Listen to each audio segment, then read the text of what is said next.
Experience the pain. Experience the rejection. Experience the hard times. That's how you grow. That's how you develop yourself. That's how you begin to appreciate what you get. When you're working on a dream, at some point in time, a transition takes place. And the transition is what you are becoming in pursuit of the dream. Because even if you don't get the dream, you become such a strong and powerful person, it will so change your life, you can look at something else and say, well, I think I'll go do this then. Because you have now developed yourself in such confidence and such competence in how to deal in the arena of life that you can move into another area and not miss a beat. Once you begin to discover who you are, then you really realize how you have been given authority and dominion over everything on the face of the earth, including all the dimensions of your life. But you can only do that through the struggle of life. And most people avoid the struggle. Most people go through life avoiding pain. And when you go through life like that, something in you dies. Something in you that you never activate is lying dormant in there, that you never get a chance to call on because you have not challenged yourself. Somebody said, the land of familiarity belongs to the dead. That most people like to feel like they're a king in the area of their comfort zone. They only want to do those things that they know how to do well. Osborne said, unless you attempt to do something beyond that which you've already mastered, you will never grow. So if you want to begin to grow, you've got to put something out here that you can't reach easily, that has got to make you stretch, got to make you jump for it, got to make you get back a little bit and dig in so that you can take a leap for it. And maybe you jump up there and you miss it and you skin your knees and you come back again and you bust your lip next time. But you keep on, and through that process, you learn how to leap higher. You start challenging yourself to dig deeper, and then you discover some things about you that you don't know right now, some talents that you have in you that you didn't know that you can do. I started out just talking to kids, and now I'm speaking at corporations. Now I'm traveling. I didn't know I can do this, but had I not given myself a chance, and I'm saying to you, give yourself a chance. Here's something else. If you want to begin to make your stuff happen for you, I think that it's very important that you start trusting yourself. Listen to yourself. Listen to that still small voice within you. Don't try and make everything logical. There's some things about life that defies logic, that you just can't explain how the outcome is going to be. I think that's why Paul said you've got to learn how to walk by faith and not by sight. That once you begin to trust yourself and your ideas and your instincts, life takes on a whole new meaning, because now I want you to do that feeling that you are led. Just feel, I am led. I remember the worst speech I had ever given in my life. I let someone exploit a fear that I had. For years, I had a tremendous inferiority complex because I'm not college educated. And this person knew this. And she said, let me write this speech for you. You're going to speak at Ohio State University. Those people are very educated there. And they're going to know when you make grammatical errors, and they're going to know because of the substance of your speech that you are not literate. I care about you, and I don't want you to embarrass yourself. So this person proceeded to write a speech for me. I had a speech in my mind, but this person was stronger than I was negatively than I was positive about my own thoughts. And I gave my power away. With my permission, I allowed this person to guide me to do something that I really didn't want to do. But I didn't feel enough inner strength and conviction about my skills as a speaker and the message that I had to bring to stick by my guns. And I got up there at the Ohio Union, and I read this straight speech and did not move and did not take my eyes off the page because I'm not accustomed to reading. And after I finished, some people gave me a standing ovation because I read it extremely well, and I was very tense and I was very nervous.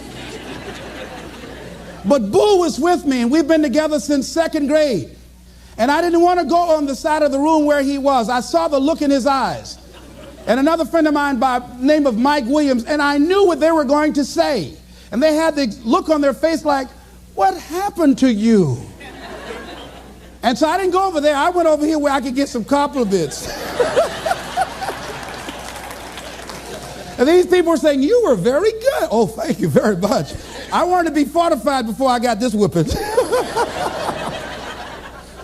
So finally we were going to the car, and we got in the car, and Boo was trying to be as tactful as he could. And then he just said, that was the worst speech you have ever given.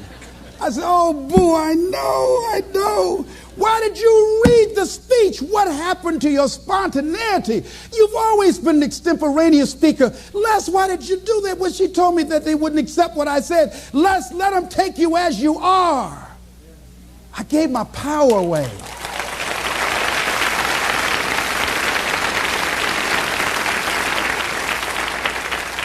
Ladies and gentlemen, don't give your power away. You don't need anybody to approve your dream. It was given to you. If they can't see it, it's because it wasn't given to them. It was given to you. Hold it, nourish it, cultivate it, work on it. It's yours. It's your baby. Work on it until it comes into fruition. I gave away my power, and I said, I'm not going to do that no more. If you've ever given away your power, repeat after me, please. I'm not going to do that no more. Isn't that something good to say? No. All right? Here's something else for those who make it today. Do what you know is right. Treat people like you want to be treated. Don't try and take any shortcuts. Don't try and cheat. Pay your dues up front. I believe, ladies and gentlemen, what goes around comes around. You can pay now, or you will pay double later. So do the right thing. There might be a tendency sometimes, because of the negative part of our consciousness and our own programming, for us to want to say, well, I'll just do it this time. It won't matter. Won't nobody know. Ladies and gentlemen, everything matters. And you know you're somebody. You know. I'd rather lose out on my dream doing the right thing than to cheat trying to make a shortcut to get to my goal. I want to be able to look myself in the mirror, and that's what you want to do. There's no saying, judge a man not by what he does, but by that he doesn't have to do. And to judge the true quality of a man is what do you do when nobody's looking. See, there's some good out there for you in the universe that has your name on it, and nobody can get your good. It has your name on it. They can't take your stuff. It's your stuff. So when you know that whatever you're seeking, it's also seeking you, you don't worry. You don't run scared. You don't think somebody's going to take it from you. You listen to your inner voice, and you always take the high road. There will be the tendency, the natural inclination to take the low road. You must resist that. Repeat after me, please. I will always take the high road. I will always take the high road. And do the right thing. And do the right thing. No matter what. No matter what. Shake somebody's hand on your right and left and say, do the right thing.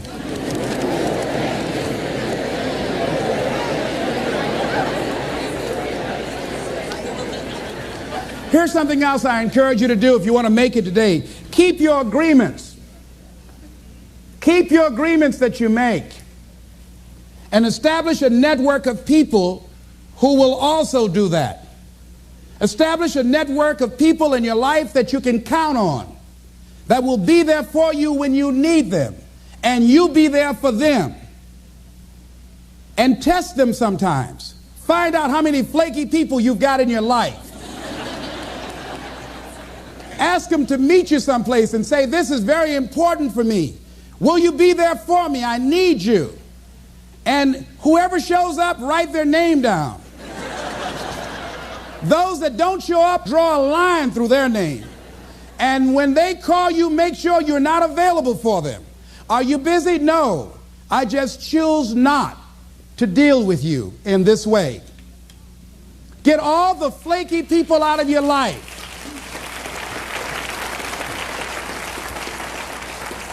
I asked a friend of mine today about a mutual friend. I said, have you talked to him? She said, no. I said, why? He's so negative. I had to cut him out of my life. I couldn't risk having him in my life. In my office, I have a lot of fruit, and I had a basket of apples on the table, and I had a plum that had spoiled. When I picked the plum up off this granny apple, it left a brown spot. You ever heard said one spoiled apple will spoil a whole barrel? One negative person can spoil your whole life.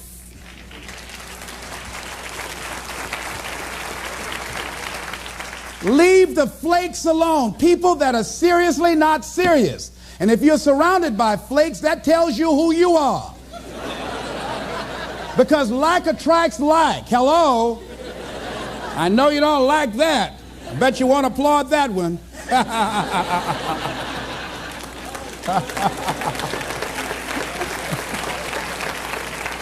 You applaud for them, huh? Here's the other thing is you're working on your dream. A lot of people have been calling me saying, hey, man, I read about you in Ebony. Boy, you're lucky. Ladies and gentlemen, let me tell you something. Here's something else. 3 P's to have in your life. In working on your dream and doing your life work, you must be patient, persistent, and positive no matter what. I called John H. Johnson for 2.5 years to get in that magazine. The first time I called him, he wouldn't talk to me. Then I was persistent, trying to find out who knew him that could invite me there to meet him or have the opportunity to speak so that he could hear me. And I met a guy who worked for him. And I said, hey, I'd like to speak for you guys free. I just want to know, will he be in the audience? They said, yes, good. I spoke and I tried to tear the microphone up. And he said after I finished, hey, young man, you're quite impressive. I'm going to have my staff do an article on you. I said, thank you, Mr. Johnson. And I sent him information on me, Federal Express. And it didn't happen. Waited for a month and it didn't happen. Waited for 2 months. It didn't happen. I started calling every month. Hello, how are you? May I speak to Mr. Johnson? I'm sorry, he's not available. Tell him Les Brown calling. I just want to say thank you very much for the article when he puts it in. I kept on doing it, kept on calling, sending new articles, sending new information on me, kept on upgrading the information on me, sending him thank you letters. Thank you, Mr. Johnson. I was always positive. I could have gotten negative saying, where did you lie to me? Why you don't tell me you were going to put me in the magazine and you didn't do it? I could have got an attitude. Be positive no matter what. Because when you are negative, ladies and gentlemen, you're sending out negative energy and you're blocking your good. So don't send out any negative energy. Don't take it personal. I didn't care what he thought of me or the staff, that I was a nuisance to them. They get paid to deal with people like me.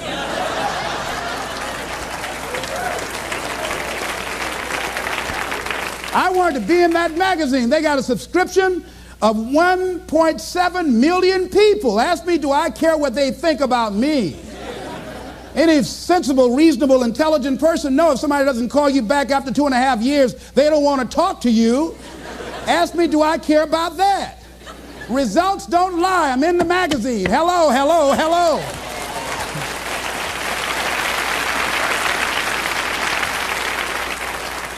See, a lot of people have an idea or a dream and they give up on it. No, don't do that. Work your dream until it gets hot. See, most things don't happen as soon as we think they should happen. The messenger of misery might drop in on you and say hello. Murphy's Law might come by and thump you on the head. Any number of things can happen to interrupt your flow. It's okay. Don't take it personal. Just acknowledge what's going on. It's called life. And keep on working on your dream. Continue to keep on knocking, because this is your life. This is what you love. This is your passion.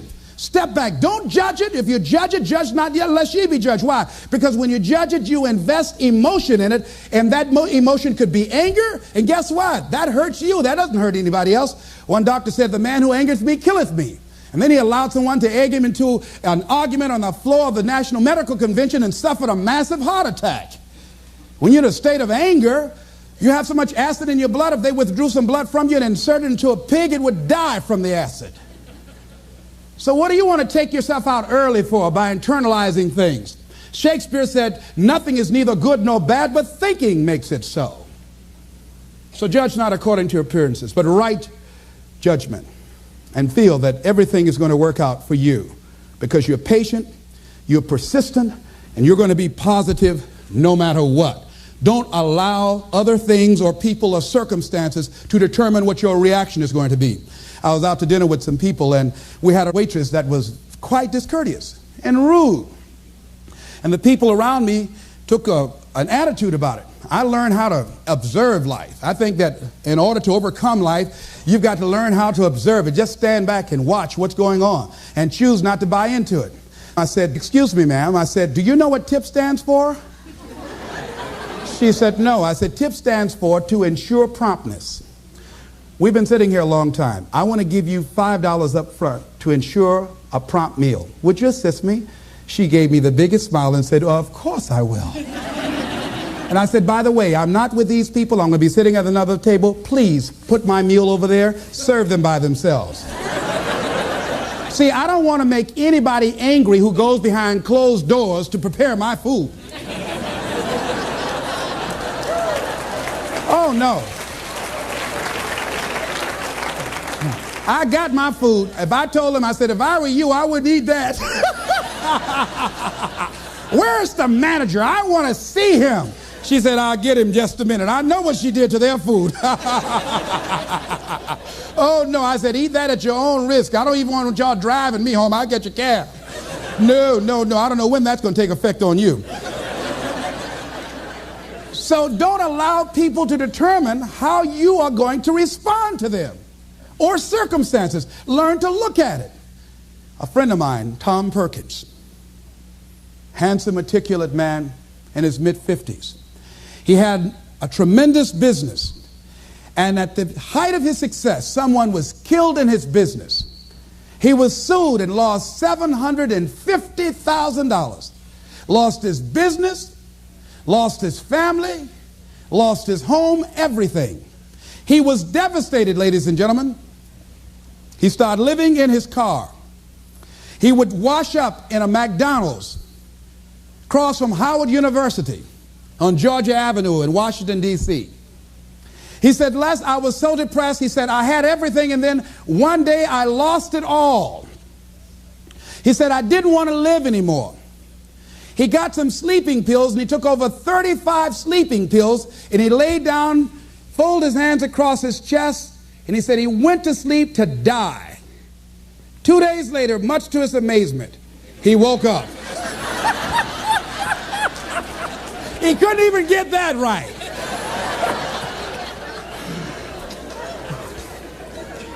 I said, "What happened then, Tom?" He said, "An incredible thing happened." He said he was laying there for a moment. He said, and a voice said to him inside his mind, "It wasn't your life to take." That was one thing. He said, "Since that day, when I get any major challenges, I don't take it on myself personally. I feel that I've got somebody with me." He said, "I'll never leave you nor forsake you." He said, "Hey," I said, "God, you got to handle this for me. This is too much for me." He said, "I don't sweat the challenges of life." Repeat out to me, please. Don't sweat the small stuff. Don't sweat the small stuff. Because it's all small stuff.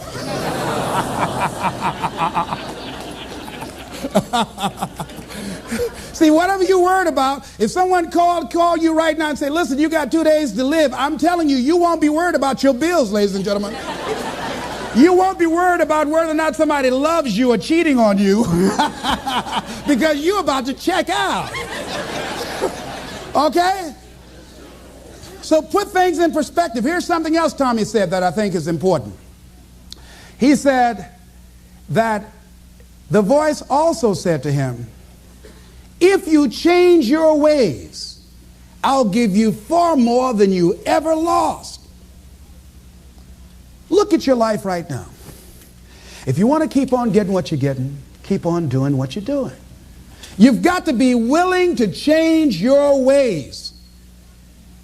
Your life is working. If you don't like what you have produced, you're a director, you are the star, you wrote this script.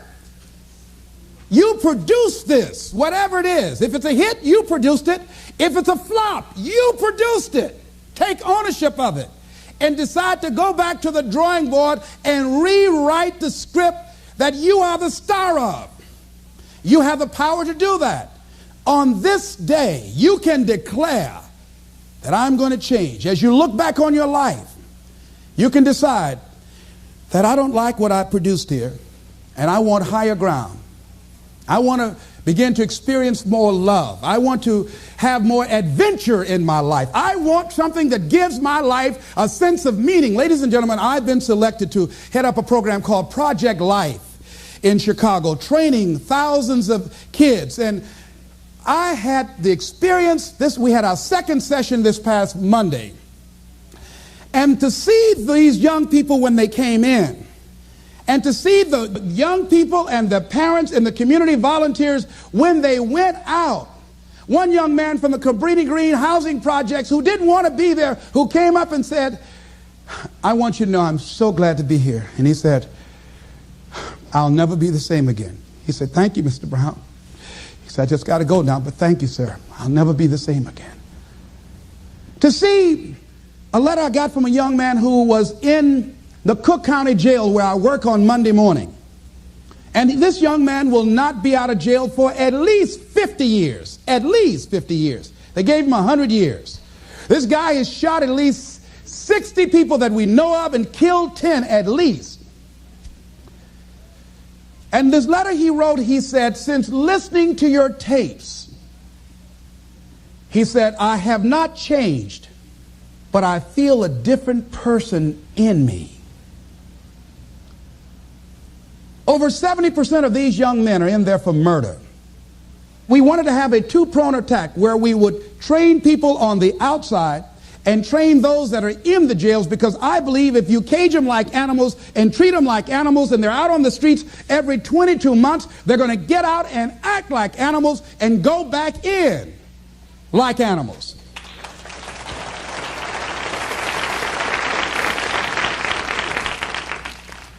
So we said, let's take an approach. This gives me my life. This might be insane. But I felt so good. I believe, ladies and gentlemen, if we can accept the possibility of that this is the decade of consciousness. That's what I believe that this is. The decade of consciousness, if you please.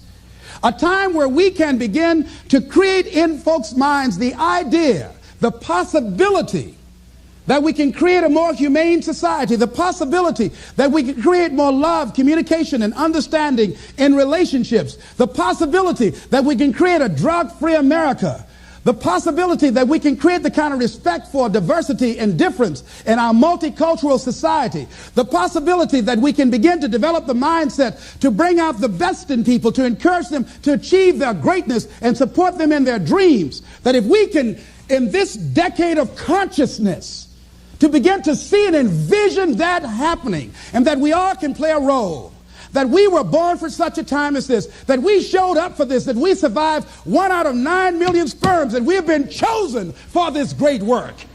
What an exciting time to be alive.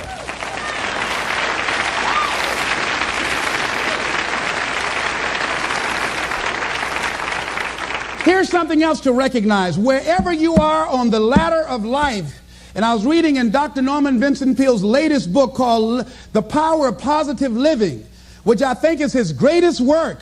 And he has something in there, a section called Comeback Power. Wherever you are in life, ladies and gentlemen, you've got comeback power.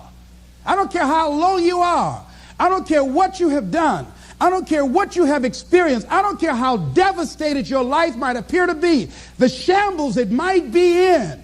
There's a power in you that can enable you to be stronger and better than anything that's out here. One man who came to the training, he was not a kid. And I knew he had a drinking problem, and he was looking at me, and I could smell alcohol on him. I said, excuse me, come here. He said, what is it? I said, let me tell you something. I want you to know you've got something in you that's stronger than that poison you're putting in your body. Do you understand me? And he was looking, he was backing up. He said, no. He said, I don't know, man. I said, it is. I said, that's why you're here. Something drew you here. And that which caused you to come, you said you want some help. And you need to be around some people that can help you get in touch with your power, because you know that your life deserves this. See, I think that the reason that we abuse ourselves with drugs and alcohol is that we're trying to numb something in us that's aching us, that's urging us, that's nagging us to do something bigger and better. It can't be because it tastes so good. It can't be because crack feels so good or cocaine. Is not that simple.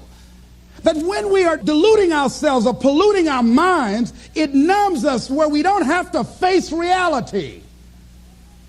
Because we don't know what we've got going for us. See, once you discover who you are, the truth of knowing who you are will set you free from ever wanting alcohol, from ever wanting any kind of drug that's going to destroy who you are. Once you begin to know who you are, it will set you free from believing, I can't see myself doing any better. Once you discover this power, the perfect essence of who you are, that's in all of us, that's permeating our being, that enable us to be the directors of our lives, that you truly can live a healthy, happy, prosperous life, and that you can make it in what are called the worst of times. I think it was Robert Schuller, he said, tough times never last, but tough people do. And you are tough. You're made of some special stuff. There was nobody here before you. You brought something here that was not here before you showed up. Guess what? Nobody's going to do your work for you. Nobody's going to write your book for you. Nobody's going to open your boutique. That has been given to you to do. Nobody can help those people you want to help. They will only respond to your voice. You were sent here to speak a word that will wake them up. As sure as the word was spoken 2,000 years ago, Lazarus, come forth. You will speak that word and ignite and bring to life many who have entombed themselves in fear and mediocrity and a limited vision and low self-esteem. So as you leave, I hope that you challenge yourself to begin to look within, knowing that you have comeback power, knowing that you came and brought something here that was not here before you came. And whatever that dream is, whatever that great work is, don't let anybody take it from you. Fight for it. I like Mark Hughes of Herbalife. When the FDA attacked them like they did Cambridge, they died.